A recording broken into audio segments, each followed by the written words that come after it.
Farms Community Garden. My name is Melissa Almendinger. I am the coordinator here at our community garden here in Hillsborough, New Jersey. We're still playing around with this Facebook Live feature, so I hope that you guys can hear me. If you can't hear me at any point, feel free to make a comment. I have my assistant Kathy videoing for me now. We're maintaining our 6-foot distance, but she can certainly communicate any questions and comments that you guys have throughout this program. So please chime in, throw me a thumbs up if you can hear me. If you're here, say hi, and welcome to our program. I want to start out by talking a little bit about our community garden here. Maybe Kathy can give it a little pan around because the sunset here is sparkly and beautiful and just amazing. This community garden is a 5-acre span, so it's humongous. We have 472 plots here, give or take, and it's considered the largest allotment style community garden in the country. How are we doing, Kathy? Anyone commenting on hearing me? I don't see any comments. Okay, good. I'll just keep going then. So like I said, allotment style means that each person rents their own individual plot. We have 3 plot sizes. We have a 10 by 10 plot, we have a 15 by 15, and we have a 15 by 30. And new gardeners are restricted to starting out with 1 plot, getting their feet wet, getting used to what it's like to garden here, and then they can add on over the years to a max of 3 plots. Our garden registration, or I should say our gardens are locked to the public. It's a members only community garden. We do offer tours during seasons when there is not a pandemic. But this year, we're so sad and we miss our visitors, we miss doing our tours, so we thought we'll take one of these garden chats program, bring them out here to the community garden, share our lovely garden with any members of the public, and then if anybody has any questions now or down the line, you can comment here or contact me directly if you're interested in gardening with us. You do not need any experience to garden here at the community garden. We have all levels, which makes it so special. People that have never planted a tomato in the ground, to people who have literally owned farms or are working up to actually leaving here and buying their own farm. We have people that have been gardening 10 years. This is our 10th year of the community garden here. We had all these lovely celebrations on the calendar this year to celebrate our 10th year. So we're gonna bump them all to next year, and that's fine, and we'll still celebrate our membership and the people that make this community garden so wonderful. Gardening in a community garden is a little bit different than gardening at home. So we do have plots that are touching one another. So we do have height restrictions so that there's not shading. We do maintenance surveys to protect gardeners from, weeds and crops, that are extending well over the boundary. Right now, as we walk around in a few minutes, you'll see some squash that are really kind of bursting at the seams. We do have insect pressure here, probably way more than in your home garden. We're actually doing a program tomorrow morning, and there's still space in it if you're interested, and that's on integrated pest management in the garden. So we're going to talk about cultural practices, just that you can do in any garden, and then we're going to highlight some of the specific insects that are an issue here for us at the community garden, and probably for many gardens, at least in New Jersey. If you're interested in joining our community garden, we open membership up January 2nd. We often have about 50 to 55 plots for rent. People leave, have babies, change jobs, move away. So for whatever reason, it's usually that amount. And like I said, January 2nd, they open up. So if you are interested, please start thinking about it, in the fall, get it on your calendar. The reason we do that so early is because we do have 2 different orientation and introductory gardening classes that are required for all new gardeners. We try to train people before we send them out to the garden. So we try to do those in like March, and then we get started usually out here in April, early April. So hopefully some of you out there will be joining us next year. All right, we're going to do a little tour. I want to talk about what the garden looks like right now. It's August 18th. It's hot, but the nights are starting to cool down, if you've noticed. The humidity is starting to kind of go down a little bit. This is the time of year I find to be both really depressing because everything looks really gross, and also really inspiring because there's sort of a whole new set of crops that you can plant at this time of year. I wanted to kind of show off these squash over here, and this is what I mean by bursting at the seams. You can see they're trying to get out of this fence over here. I wanted to highlight to you, these are winter squash. These are butternut squash, if I'm correct in looking at it. And I wanted to show you some key things because a lot of people were highlighting your squash. I hope that's okay. Don't know how to harvest winter squash, and they get really confused by the time it comes for harvesting. So I'm going to put my mask on so I can get a little closer to Kathy. We saw a flower in here. Oh, here. So here is, first of all, this is a spent squash flower. You can see this already. They bloom for only a day, but this is a female squash flower. If you can see, this is a baby butternut squash, and you can always tell, for squash anyway, the young, on the base of the flower, you'll see a teeny tiny version of whatever the adult fruit is going to look like. So I know this is a butternut squash. So when this was open, to ensure that it would get pollinated, I could find a male flower which just has sort of a flat back, and I could hand pollinate it, and that would ensure a fruit would produce. Let me show you a fruit that we found over here, kind of laying on the ground. We don't want to disturb it too much. So this is an immature butternut squash.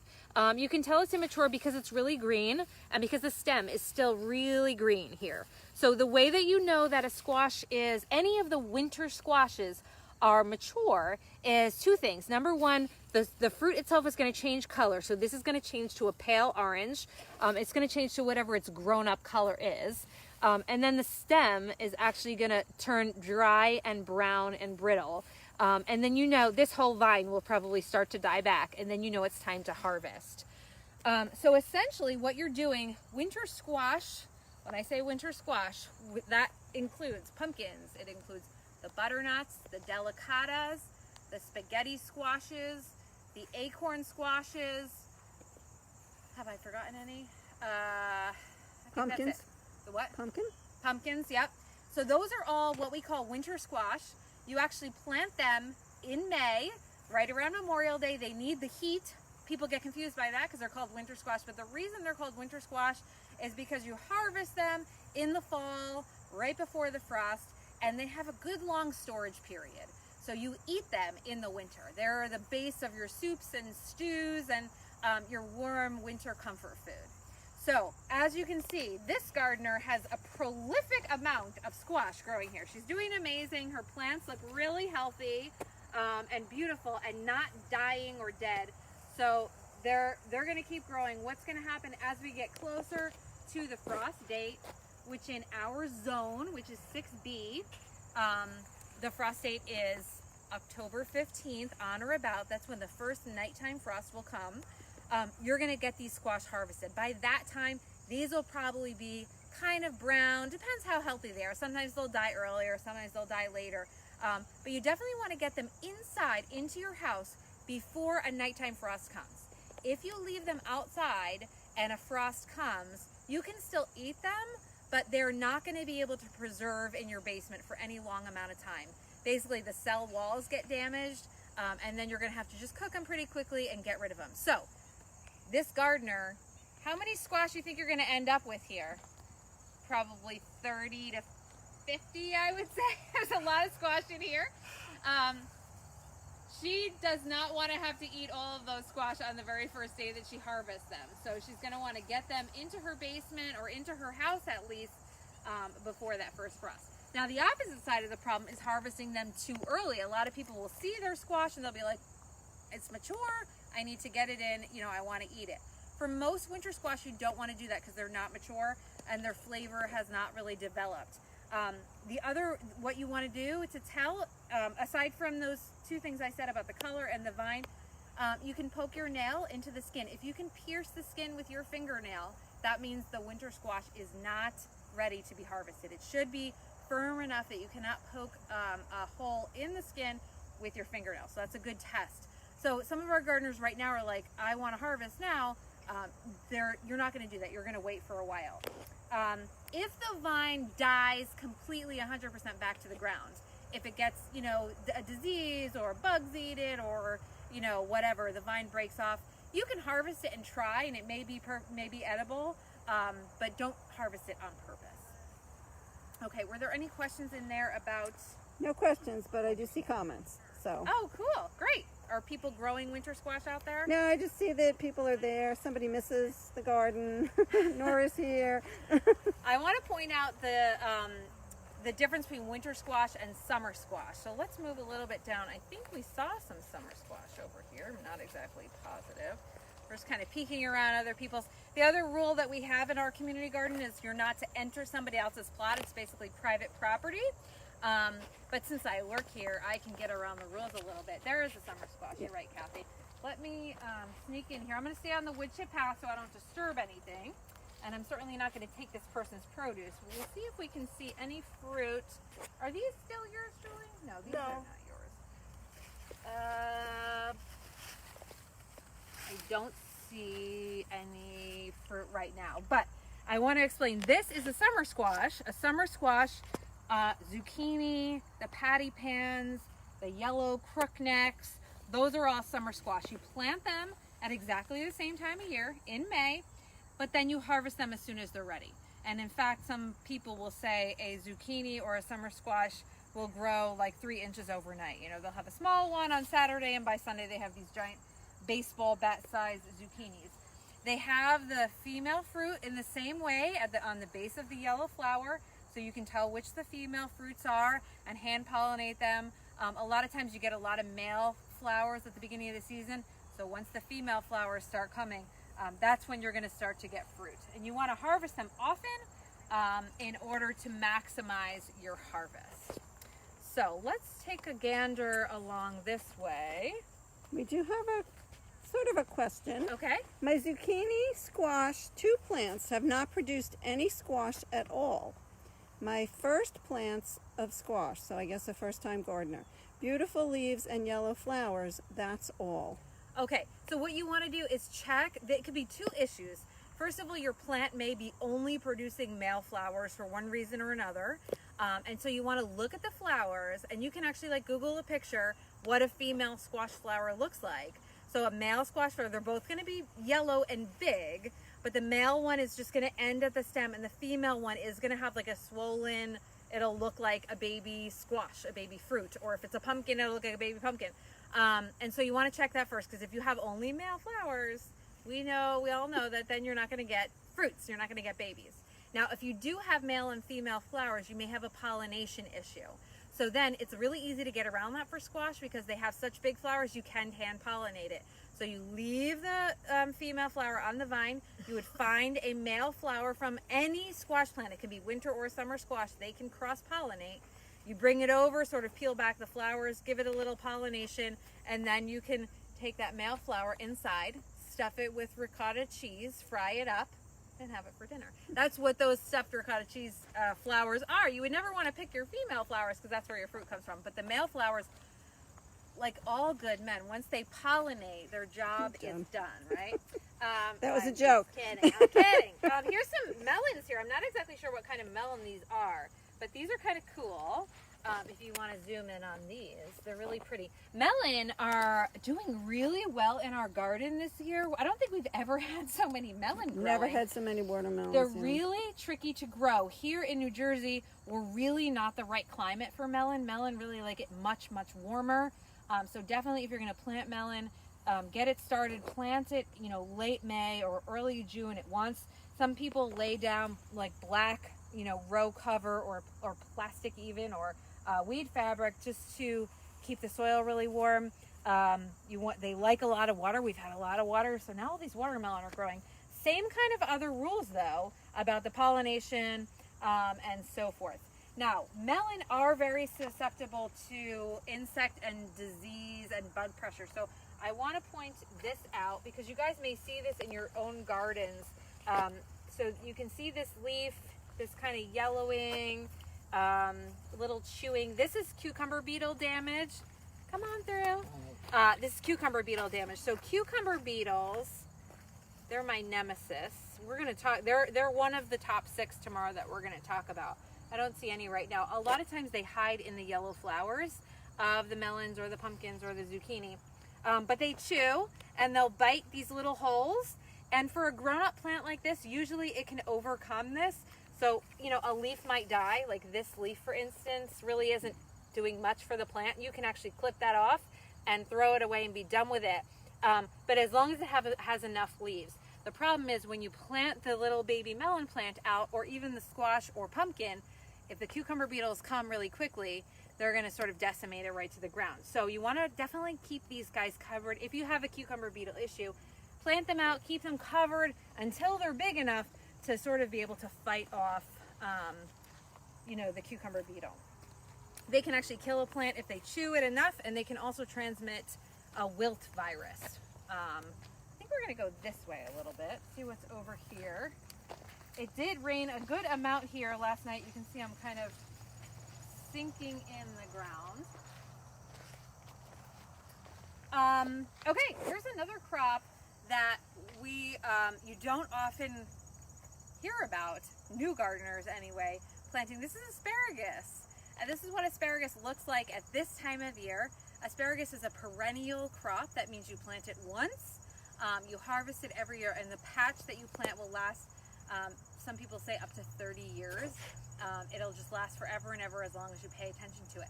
And the way that you strengthen the roots, because like any crop, you're taking a lot out, right? It's producing a fruit and you're removing it from your soil. So it's a lot of extraction. Same thing with asparagus. You harvest asparagus April and May. The little spears shoot right up out of the soil. That's what they look like. The ones you get from the grocery store, they come right up out of the soil. You break them off and you eat them right there in the garden, or you saute them up in your kitchen. Once that harvest is over, that you can harvest for about 6 to 8 weeks, what you do is you let the asparagus grow, and all this, like all these fronds, these leaves are basically photosynthesizing. They're taking in carbon dioxide and sunlight, and they are producing energy for the plant. All of that energy is getting down into the roots. So before, what you're going to do is let these grow all the way until October, November, December. They're going to die back. They're going to get really dry and crusty. Once they're all completely dried out, you can actually cut them back right to the ground. I usually do that in midwinter when I'm bored and I need to get outside and there's like that random mild January day and we have cabin fever. Cut them right to the ground. You can fertilize them at that time, or you can add some compost, some leaf mulch, whatever it is you want to dump on top to strengthen.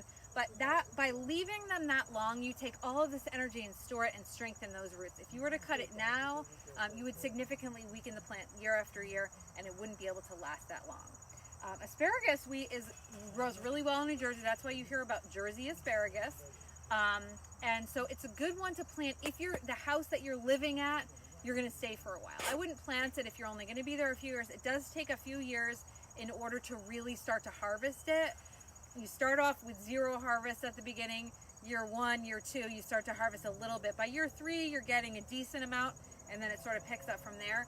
So if you're hunkered down and you're in your forever home, or you're going to be where you are for at least, 10 to 15 years, I would say give yourself a small patch of asparagus. They're really fun, really so delicious. Very different than asparagus you're getting out of the grocery store, which are kind of old by the time it gets there.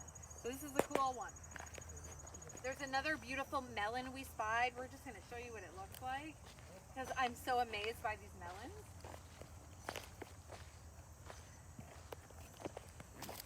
Passed by this garden the other day and like they're so camouflaged.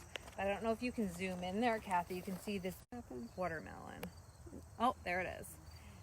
It's stunning. There are some more in here that are hiding. There's probably 7 or 8 watermelons in here. And again, I keep asking people, are there tricks? This doesn't even seem like it has any cucumber beetle damage on it that I can see. And I don't know what this gardener is doing. In fact, I might have to email her specifically because that's one of the lovely things about gardening in this sort of setting is sharing tricks and sharing ideas. And a lot of times, like, oh, I dumped a whole bunch of compost in this one bed last year and now my peppers are growing really beautifully. Maybe peppers really like compost, that type of thing. One time I let a whole bunch of arugula go to seed by accident in the fall, and in the spring it all grew back, and I had like bucket loads of arugula. I'm like, maybe arugula likes to be overwintered, or at least direct seeded in the cool weather, so that it can come out. So there's all these great mistakes, and we can all share these ideas. We can walk around and sort of peek at what other people are doing and look for awesome examples of giant watermelon. To harvest a watermelon, same rules sort of as the winter squash. You don't have to obviously wait till the winter to harvest it, but you want to make sure it's ripe. You want to make sure its sugar content is high enough. And if you're growing a melon, definitely do your research, because you know, cantaloupes have different signs. The netting that they have on them has different signs. Watermelon are a little bit different. So definitely look up your specific melon variety. But in general, you're waiting for that stem to dry, and then wherever the melon is sitting, like the patch that's touching the ground, usually changes color. And so that is when you know that your watermelon is sort of done growing and you can harvest it. And kudos to these people for doing such an awesome job. Okay, let's take a walk down this way. I want to talk a little bit about Jersey tomatoes.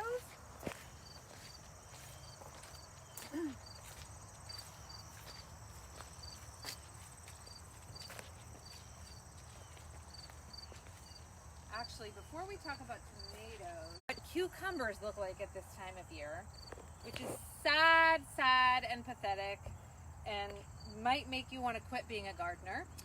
But this is totally normal, especially in our community garden where we have such a strong density of cucumber beetles. Just like I was showing to you on the melon, which are surviving and sort of pushing through, the cucumbers really can't do that. You can see they're really getting chewed, and the leaves are dying. There's sort of a dead, melty cucumber fruit right there, if you can see that. That obviously started to grow, got pollinated, and then just kind of bit the bucket.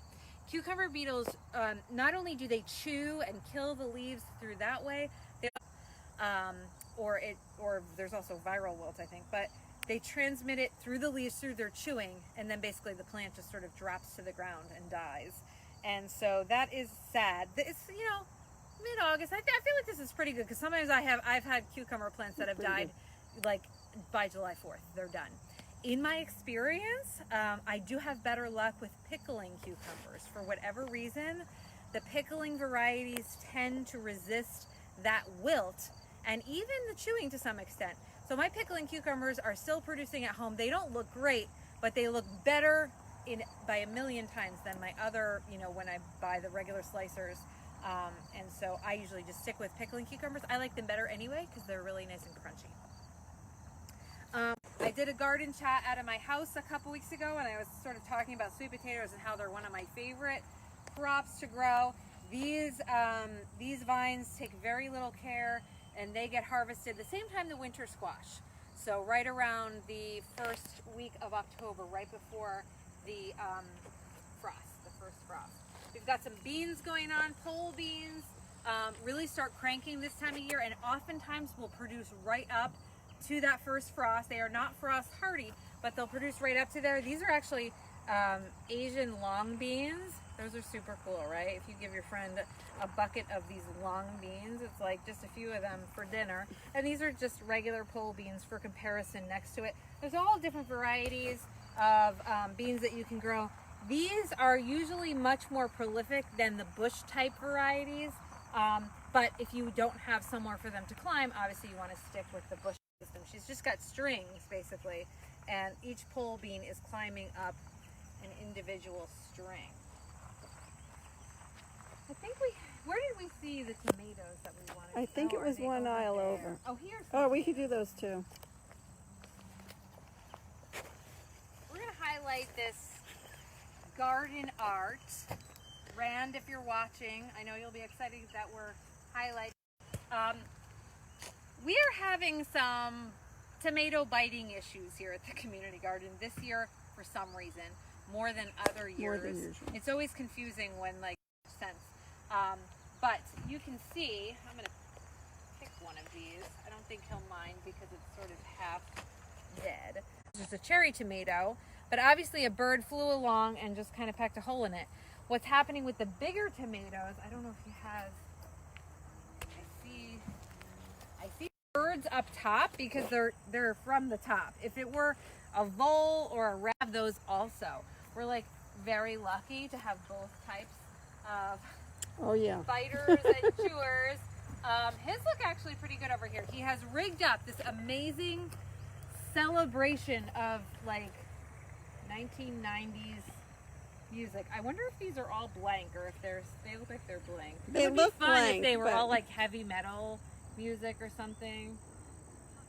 I don't know. I don't know why that feels like it would be fun to me. But anyway, I think his theory was, first of all, the movement and then the shininess to keep the birds away. I'll have to ask him how his experiment is working.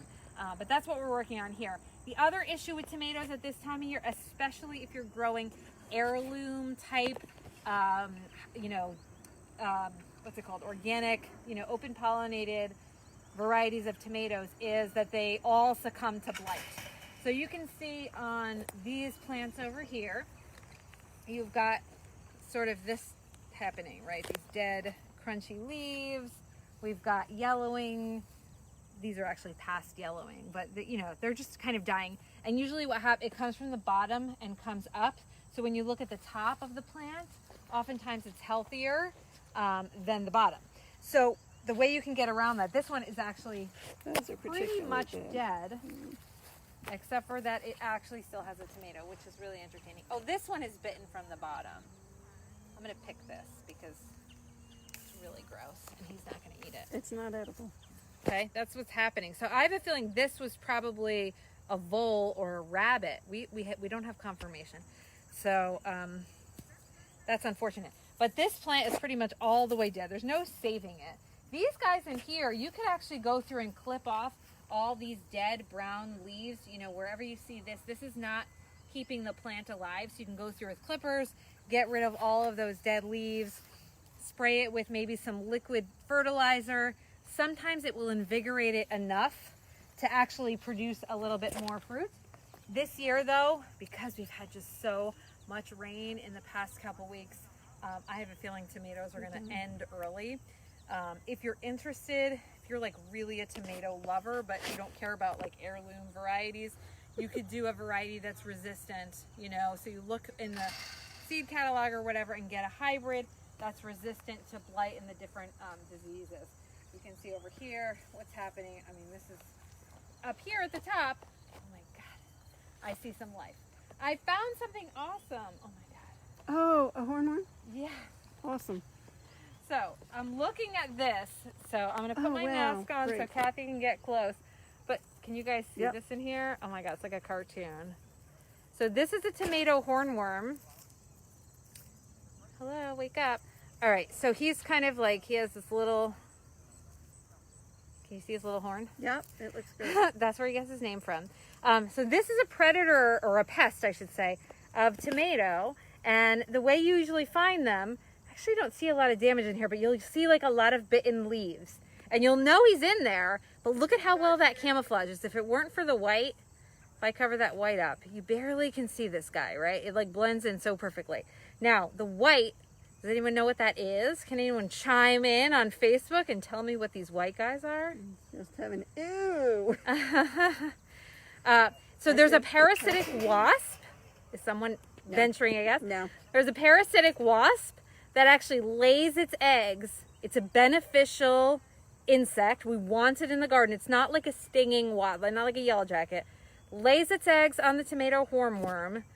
They hatch out.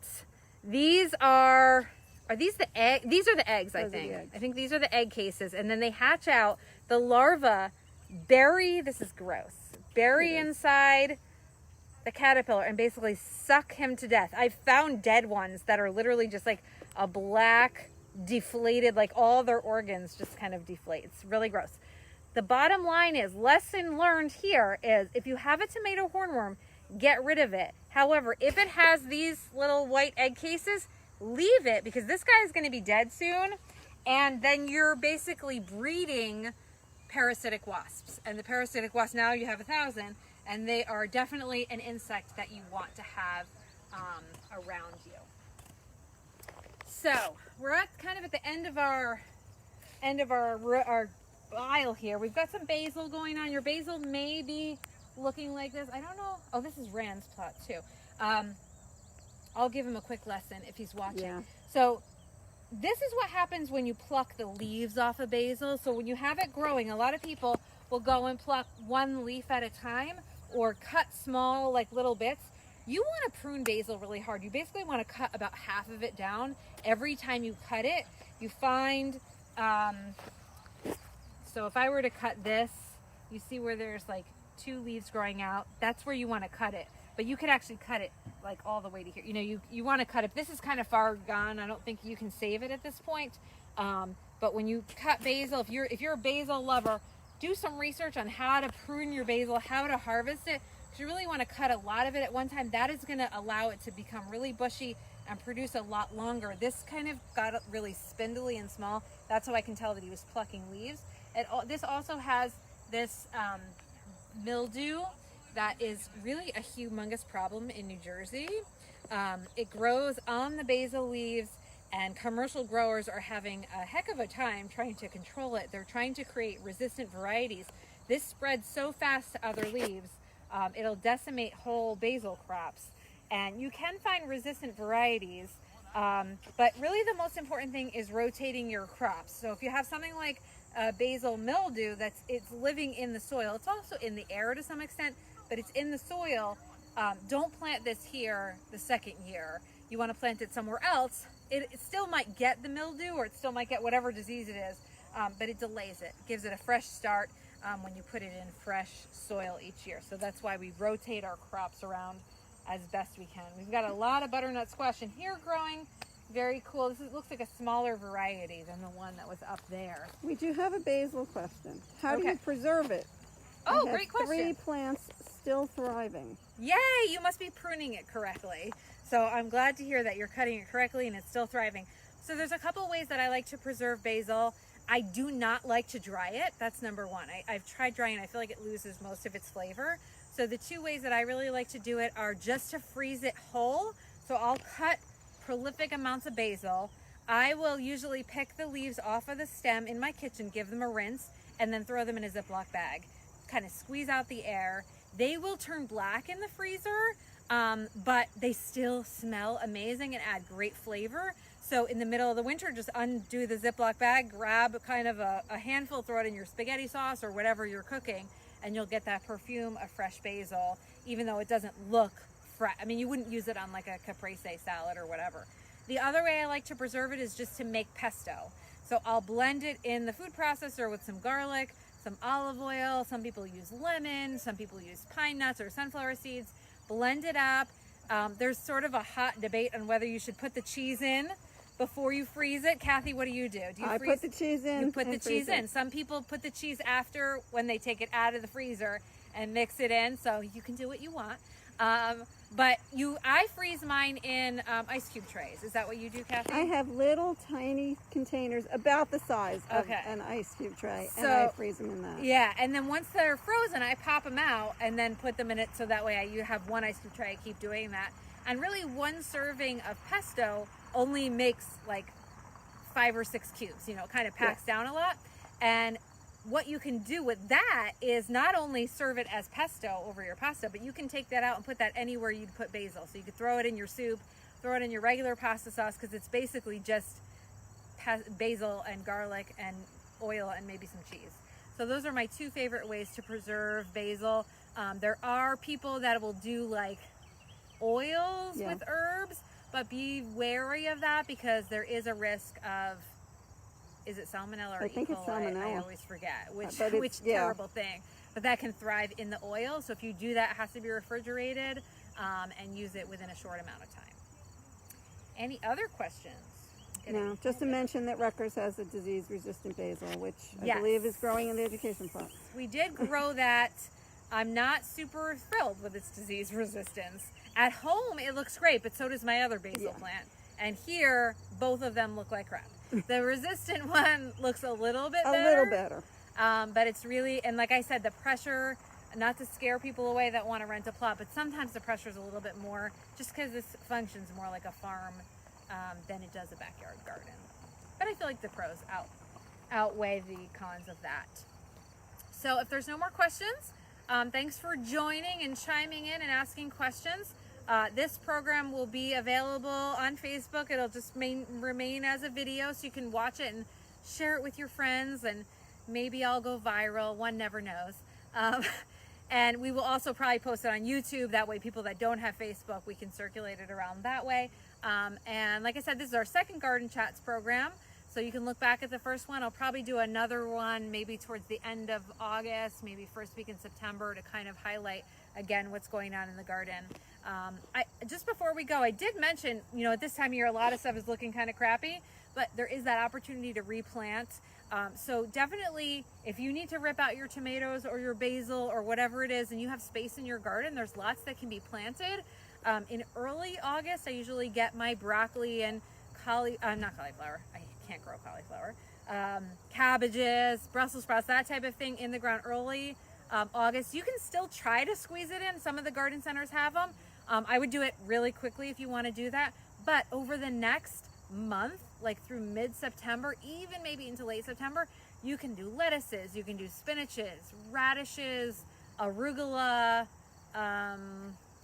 any baby leafy greens. So if you want to do like baby kales, Swiss chards, that kind of like mesclun mixes, you can throw those all on the ground. And as the nights start to cool, the garden will start to thrive again. A lot of times pepper plants will start to really produce a lot, kind of boost up, and there's other things that'll start to thrive with those cool nights. So it's not the end of the line for the garden. You still have plenty of time, and I wish you well, and reach out if you have any questions.